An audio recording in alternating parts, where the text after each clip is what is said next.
আজকে মা বাড়িতে পাবদা মাছ রান্না করছে, তো তোমরা রেসিপিটা দেখতে থাকো। আজ আমি পাবদা মাছ দিয়ে সর্ষে পোস্ত দিয়ে ঝাল করব। প্রথমে 500 পাবদা মাছ এনেছে। পাবদা মাছগুলো ধুয়ে বেছে নুন হলুদ মাখিয়ে রেখে দেওয়া হয়েছে। তারপর একটা ব্লেন্ডারে পেঁয়াজ কুচি, রসুন কুচি, আদা, লঙ্কা, টমেটো এইটা দিয়ে একটা পেস্ট বানাতে হবে।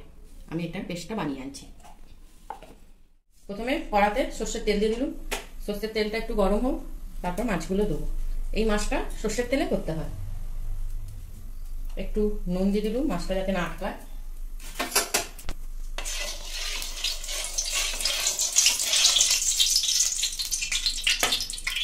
তেলটা গরম হয়ে গেছে, এবার আস্তে আস্তে মাছটা ছাড়তে হবে। এই মাছ একটু টেক্কা।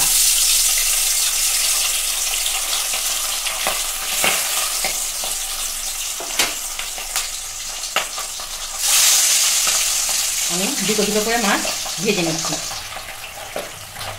এই দুটো মাছ ভাজা হয়ে গেছে, এবার মাছ দুটো তুলে রাখছি।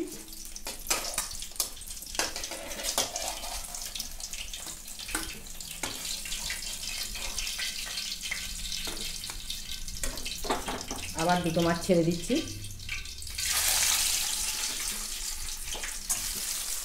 এই মাছগুলো সব ভাজা হয়ে গেছে, তুলে নিলাম। এবার দুটো কাঁচা লঙ্কা দিয়ে দিলাম। কাঁচা লঙ্কা দিয়ে সেই যে পেস্টটা করেছিলাম, পেস্টটা এর মধ্যে ঢেলে দিলাম।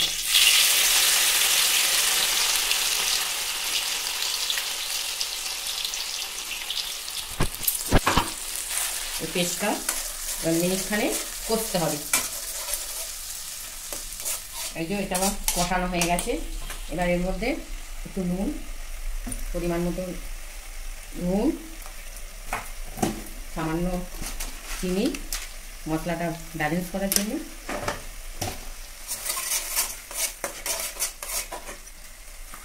এক চামচ সর্ষে বাটা আর 2 চামচ পোস্ত বাটা দিয়ে এটা একটু কষিয়ে নিতে হবে। 1 চামচ হলুদ গুঁড়ো,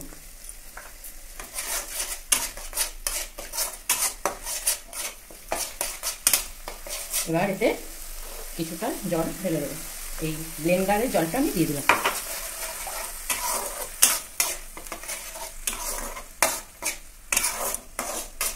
এবার এটা ফুটছে, আমি আস্তে আস্তে মাছগুলো ছেড়ে দিচ্ছি।